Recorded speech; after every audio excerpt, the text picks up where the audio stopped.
ہم نے جنات اور انسان کو صرف اور صرف اپنی عبادت کے لیے پیدا کیا ہے. تم نعوذ باللہ دوسروں کے غلام بن کے پیدا نہیں ہوئے. تم خیروں کے غلام بن کے پیدا نہیں ہوئے. مسلمانوں اپنے مقام کو سمجھو. تم خیروں کے ماتحت بن کے پیدا نہیں ہوئے. اللہ رب العزت نے تمہیں سارے مذہب والوں, ساری قوموں اور ساری امتوں کا امام بنا کے پیدا کیا ہے. اللہ نے تمہیں تعمیر امت کے لیے پیدا کیا ہے.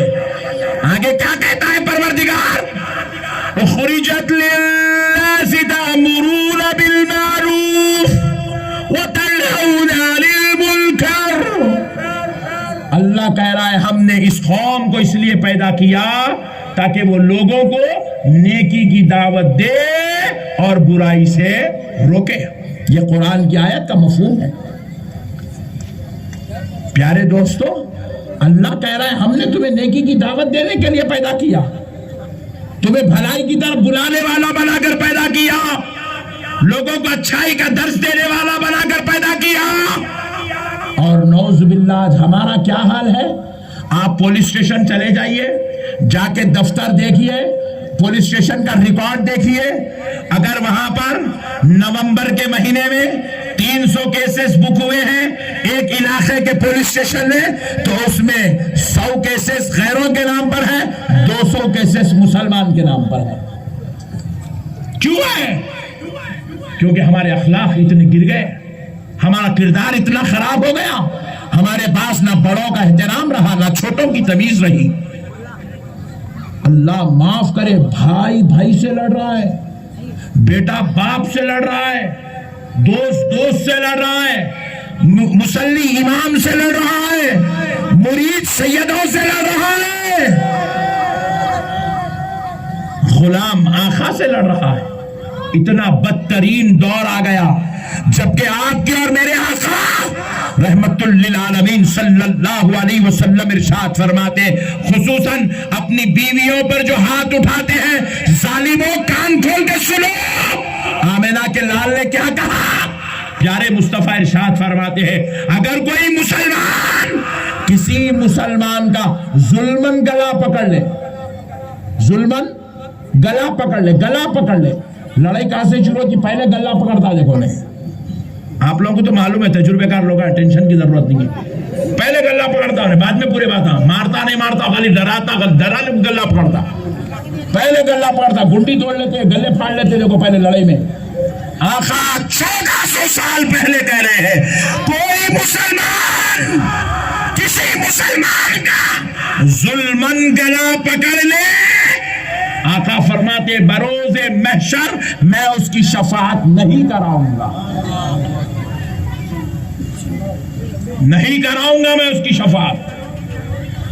مسلمان کا گلا پکڑ لے تو حضور کہہ رہے شفاعت نہیں کراتا. پھر جو بیوی روزانہ کھانا پکا کے دے, استری کر کے دے, بچے پیدا کر کے دے, بچوں کا کھانا پکا کے دے, تیار کر کے اسکول کو بھیجے, اس کو مارنے والے شوہر کی شفاعت کہاں سے ہوتی؟ تھوڑے لوگ ہنس رہے, ارے باپ رے باپ, میرے بارے میں بھی مولانا کو معلوم ہے بول کے. کہاں سے ہوتی میری بھائی شفاعت؟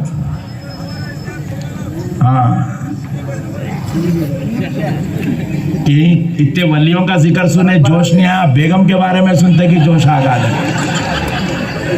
عنوان اب سمجھ میں آیا میرے کو, یہاں پہ یہ عنوان ہونا تھا بول کے.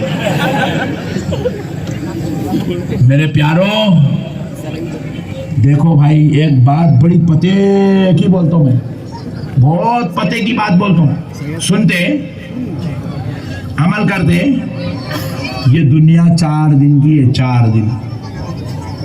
کتنے دن کے بولو؟ کسی کے 2 دن نکل گئے, یہ بھی سنو, کسی کے 2 دن, اب 2 دن باقی ہے. 4 دن کی بول رہے نا بھائی, پیدا ہوئے جب بھی بول رہے ہیں 4 دن, جوانی میں بھی بول رہے ہیں 4 دن, بڑھاپے میں بھی بول رہے ہیں 4 دن. ہے بیکار بات ہے, 4 دن نہیں. جوان ہو گئے 2 دن نکل گئے, 2 دن باقی ہے. 45-50